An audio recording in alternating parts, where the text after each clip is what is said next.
A bold move by the former Milwaukee Brewers GM has sparked controversy and left fans wondering about the future of their team.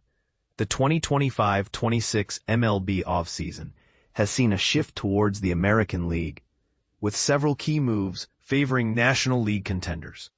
The biggest free agent signing so far, Josh Naylor, opted to stay in the AL with the Seattle Mariners. This set the tone for a series of moves that have dominated the AL market. However, it's the National League that has executed the most significant trade so far.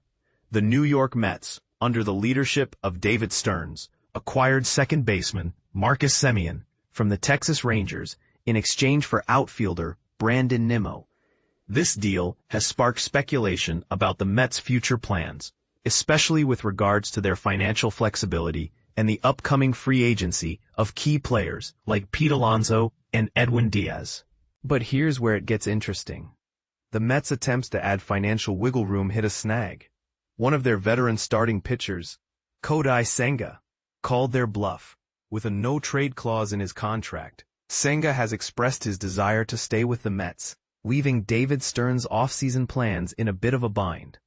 Senga's impressive performance in his first MLB season, including an all-star appearance and a top finish in the NL Rookie of the Year race, initially made him a valuable asset for the Mets.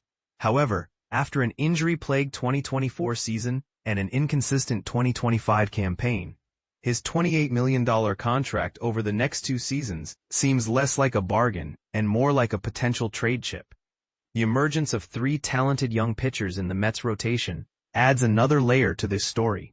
Nolan, McLean, Brandon Sproat, and Jonah Tong have all shown promise, providing Stearns with a glimpse of a cost-effective, high-performing rotation reminiscent of his time with the Brewers.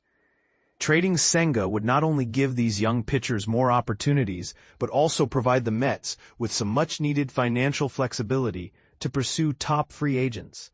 Stearns' ideal scenario involves trading Senga this offseason, but Senga's preference to stay in New York, coupled with a modified no-trade clause, could significantly impact the Mets' plans.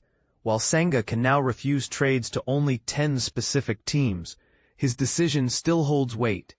Holding on to Senga for another season doesn't prevent the Mets from signing a top-tier free agent, like Kyle Tucker, but it might make them less competitive in a potential bidding war with West Coast teams, like the Los Angeles Dodgers. So Brewers fans, here's a thought.